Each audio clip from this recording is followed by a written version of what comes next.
ಇನ್ನು ಜಿಬಿಎ ಚುನಾವಣೆಗೆ supreme court ಒಂದು ಕಾಲಾವಕಾಶವನ್ನ ನೀಡಿದೆ. ಆಗಸ್ಟ್ 31ರವರೆಗೂ ಕೂಡ ಸಮಯಾವಕಾಶವನ್ನ ನೀಡಿರುವಂತದ್ದು.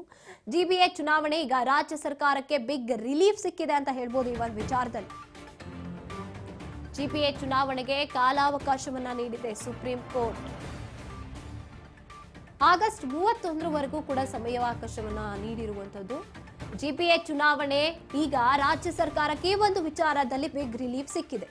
ಮೊದಲು ಜೂನ್ 30ರವರೆಗೂ ಕೂಡ ಡೆಡ್ಲೈನ್ ನೀಡಿತ್ತು, ಈಗ ವಿಸ್ತರಿಸಿದೆ. ಆದ್ರೆ ಕಾಲಾವಕಾಶವನ್ನ ಕೇಳಿ ಮೇಲ್ಮನವಿಯನ್ನ ರಾಜ್ಯ ಸರ್ಕಾರ ಸಲ್ಲಿಸಿತ್ತು. ಸರ್ಕಾರದ ವಾದವನ್ನ ಕೇಳಿ ಅವಕಾಶವನ್ನ ಸುಪ್ರೀಂ ಕೋರ್ಟ್ ನೀಡಿರುವಂತದ್ದು. ಈಗ ಸರ್ಕಾರ ಆದಷ್ಟು ಸ್ವಲ್ಪ ನಮಗೆ ಅವಕಾಶವನ್ನ ಕೊಡಿ, ಕಾಲಾವಕಾಶವನ್ನ ಕೊಡಿ ಅಂತ ಕೇಳಿ ಅರ್ಜಿಯನ್ನ ಕೂಡ ಸಲ್ಲಿಸಿತ್ತು ಸುಪ್ರೀಂ ಕೋರ್ಟ್. ಈಗ ಮೇಲ್ಮನವಿಯನ್ನ ಸಲ್ಲಿಸಿದಂತಹ ಸರ್ಕಾರಕ್ಕೆ ಬಿಗ್ ರಿಲೀಫ್ ಅನ್ನ ನೀಡಿರುವಂತದ್ದು. ಆಗಸ್ಟ್ 31ರವರೆಗೂ ಕೂಡ ಸಮಯಾವಕಾಶವನ್ನ ನೀಡಿದೆ. ಆಗಸ್ಟ್ 31ರ ಒಳಗೆ ಜಿಬಿಎ ಚುನಾವಣೆಗಳನ್ನ ನಡೆಸಿ ಮುಗಿಸ್ಬೇಕು, ಜೂನ್ 30ರೊಳಗೆ ಮುಗಿಸ್ಬೇಕು ಅಂತ ಡೆಡ್ಲೈನ್ ಅನ್ನ ನೀಡಿತ್ತು. ಅದಾದ ನಂತರದಲ್ಲಿ ಸರ್ಕಾರ ಮನವಿಯನ್ನ ಸಲ್ಲಿಸಿತ್ತು. ಅಷ್ಟು ಬೇಗ ಅಂದ್ರೆ ಆಗೋದಿಲ್ಲ, ಒಂದ್ ಸ್ವಲ್ಪ ಕಾಲಾವಕಾಶವನ್ನ ಕೊಡಿ ಅಂತ. ಈಗ ಅದಕ್ಕೆ ಅಸ್ತು ಅಂದಿರುವಂತದ್ದು ಸುಪ್ರೀಂ ಕೋರ್ಟ್. ಈ ಬಗ್ಗೆ ಹೆಚ್ಚಿನ ಮಾಹಿತಿಯನ್ನ ನಮ್ಮ ಪ್ರತಿನಿಧಿ ಶಿವು ನೀಡ್ತಾರೆ. ಎಸ್ ಶಿವು, ಅಂದ್ರೆ ಜುಲೈ 30ರವರೆಗೆ ಅಂತ ಹೇಳಿದ್ದಂತ ಸುಪ್ರೀಂ ಕೋರ್ಟ್ ಈಗ ಸಮಯವನ್ನ ವಿಸ್ತರಿಸಿದೆ. ಏನಾಗ್ತಿದೆ ಇವಾಗ, ಸರ್ಕಾರ ಏನ್ ರಿಯಾಕ್ಟ್ ಮಾಡ್ತು ಅಂತ? ಗಾಯತ್ರಿ, ಏನು ಜುಲೈ 30ರ ಒಳಗಡೆ ಚುನಾವಣೆ ನಡೆಸಬೇಕು ಅಂತ ಡೆಡ್ಲೈನ್ ಏನಿತ್ತು, ಆ ಡೆಡ್ಲೈನ್ ಅನ್ನ ಸರ್ಕಾರ ಆ ಡೆಡ್ಲೈನ್ ನ ಒಳಗಡೆ ಜಿಬಿಎ ಎಲೆಕ್ಷನ್ ನಡೆಸೋದಕ್ಕೆ ಸಾಧ್ಯ ಆಗಲ್ಲ ಅನ್ನುವಂತ ಕಾರಣವನ್ನು ಕೊಟ್ಟು ಸಮಯಾವಕಾಶವನ್ನ ಕೇಳಿದ್ರು. ಇದಕ್ಕೆ ಈ ಹಿಂದೆ ಚುನಾವಣಾ ಆಯೋಗ ಕೂಡ ನಾವು ಸುಪ್ರೀಂ ಕೋರ್ಟ್ ಗೈಡ್ಲೈನ್ಸ್ ಪ್ರಕಾರ ಸುಪ್ರೀಂ ಕೋರ್ಟ್ ನೀಡಿರುವಂತಹ ದಿನಾಂಕದ ಒಳಗಡೆನೆ ನಾವು ಚುನಾವಣೆಯನ್ನ ಜಿಬಿಎಗೆ ಮಾಡ್ತೀವಿ ಅನ್ನೋದನ್ನ ಹೇಳಿದ್ರು. ಆದ್ರೆ ಆ ನಂತರದಲ್ಲಿ ಇಲ್ಲ, ಈಗ ಸಾಧ್ಯ ಆಗೋದಿಲ್ಲ. ಯಾಕೆಂತಂದ್ರೆ ಹಲವಾರು ಕಾರಣಗಳಿದಾವೆ. ಸೆನ್ಸಸ್ಗೆ ಎಲ್ಲ ಒಂದು ಸರ್ಕಾರಿ ಸಿಬ್ಬಂದಿಯನ್ನು ಕೂಡ ನಿಯೋಜಿಸಲಾಗಿದೆ. ಈ ಒಂದು ವೇಳೆಯಲ್ಲಿ ಏನಾದ್ರು ಚುನಾವಣೆ ಮಾಡೋದಾದ್ರೆ ಚುನಾವಣೆಗೆ ಸಿಬ್ಬಂದಿ ಕೊರತೆ ಆಗುತ್ತೆ. ಹಾಗಾಗಿ ಚುನಾವಣೆಯನ್ನ ವಿಸ್ತರಿಸುವಂತದಕ್ಕೆ ರಾಜ್ಯ ಸರ್ಕಾರ ಮತ್ತೆ ಚುನಾವಣಾ ಆಯೋಗ ಎರಡೂ ಕೂಡ ಅಫಿಡವಿಟ್ ಅನ್ನ ಹಾಕಿದ್ರು.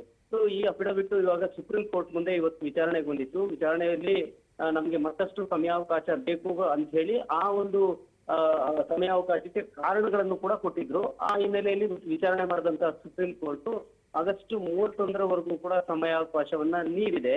ಜಿಬಿಎ ಚುನಾವಣೆ ಈಗ ಆಗಸ್ಟ್ 31ರವರೆಗೂ ಕೂಡ ಸಮಯಾವಕಾಶ ನೀಡಿರೋದ್ರಿಂದ ರಾಜ್ಯ ಸರ್ಕಾರಕ್ಕೆ ಒಂದು ರೀತಿಯಲ್ಲಿ ದೊಡ್ಡ ಮಟ್ಟದ ರಿಲೀಫ್ ಅಂತಾನೆ ಹೇಳ್ಬೋದು. ಮೊದಲು ಜೂನ್ 30ರ ಒಳಗಡೆ ಡೆಡ್ಲೈನ್ ಇತ್ತು. ಆ ಸಂದರ್ಭದಲ್ಲಿ ಹಲವಾರು ಕಾರಣಗಳನ್ನು ಕೊಟ್ಟಿದ್ರು. ಮತ್ತೆ ಎಲ್ಲ ತಯಾರಿ ಮಾಡ್ಕೊಂಡಿದೀವಿ, ನಾವು ಚುನಾವಣೆಯನ್ನ ಮಾಡೇ ಮಾಡ್ತೀವಿ ಅನ್ನುವಂತ ಹೇಳಿಕೆಗಳನ್ನ ಸರ್ಕಾರ ಕೊಡ್ತಾನೆ ಹೋಗ್ತಾ ಇತ್ತು. ಸೊ ಇದರ ಬೆನ್ನಲ್ಲೇನೆ ಮತ್ತೆ 5 ಪಾಲಿಕೆಗಳನ್ನ ವಿಂಗಡಣೆ ಮಾಡ್ತಾರೆ, ಜಿಬಿಎ ಅಂತ ಮಾಡ್ತಾರೆ. ಸೊ ಆದ್ರೂ ಕೂಡ ನಾವು 30ರ ಒಳಗಡೆನೆ ಚುನಾವಣೆಯನ್ನ ಮಾಡ್ತೀವಿ ಅನ್ನೋದನ್ನ ಹೇಳ್ತಾನೆ ಬರ್ತಾ ಇದ್ರು. ಯಾವುದೇ ಕಾರಣಕ್ಕೂ ನಾವು ಸುಪ್ರೀಂ ಕೋರ್ಟ್ ನ ಆದೇಶವನ್ನ ಮೀರೋದಿಲ್ಲ, ಪಾಲಿಸ್ತೀವಿ ಅಂತ ಚುನಾವಣಾ ಆಯೋಗ ಕೂಡ ಹೇಳ್ತಾ ಬಂದಿತ್ತು. ಆದ್ರೆ ಮಧ್ಯದಲ್ಲಿ ಏನು ಯಾವಾಗ ಸೆನ್ಸಸ್, ಕೇಂದ್ರ ಸರ್ಕಾರದ ಸೆನ್ಸಸ್ ಶುರುವಾಗುತ್ತೆ, ಆ ಶುರುವಾದ ಬೆನ್ನಲ್ಲೇನೆ ರಾಜ್ಯ ಸರ್ಕಾರ ನಮಗೆ ಒದಗಿಸಬೇಕಾಗಿದ್ದಂತ ಸಿಬ್ಬಂದಿ ಏನಿದೆ, ಆ ಸಿಬ್ಬಂದಿ ಕೊರತೆ ಆಗೋ ಹಿನ್ನೆಲೆಯಲ್ಲಿ ಈಗ ನಮ್ಗೆ ಕಾಲಾವಕಾಶ ಬೇಕು ಅಂತ ಅಫಿಡವಿಟ್ ಸಲ್ಲಿಸಿದ್ರಿಂದ ಸದ್ಯ 3 ತಿಂಗಳ ಕಾಲ ಈಗ ಸರ್ಕಾರಕ್ಕೆ ಬಿಗ್ ರಿಲೀಫ್ ಸಿಕ್ಕತ್ತಾಗಿದೆ. ಈ 3 ತಿಂಗಳ ಒಳಗಡೆ ಮತ್ತೆ ಈ ಚುನಾವಣೆಗೆ ತಯಾರಿ ಆಗ್ಬೇಕಾಗತ್ತೆ. ಚುನಾವಣೆ ಬೆಂಗಳೂರಿನ ಜಿಬಿಎ ಚುನಾವಣೆ ಮಾಡ್ಬೇಕಾಗತ್ತೆ ಆಗಸ್ಟ್ 31ರ ಒಳಗಡೆ. ಅದಕ್ಕೆಲ್ಲ ತಯಾರಿಯನ್ನ ಮಾಡ್ಕೊಳ್ಬೇಕಾಗತ್ತೆ. ಆದ್ರೆ 33 ಅಂದ್ರೆ ಆಗಸ್ಟ್ 31ರ ಒಳಗಡೆ ಮತ್ತಿನ್ನೇನೆಲ್ಲ ಸಮಸ್ಯೆಗಳು ಬರುತ್ತೋ ಗೊತ್ತಿಲ್ಲ.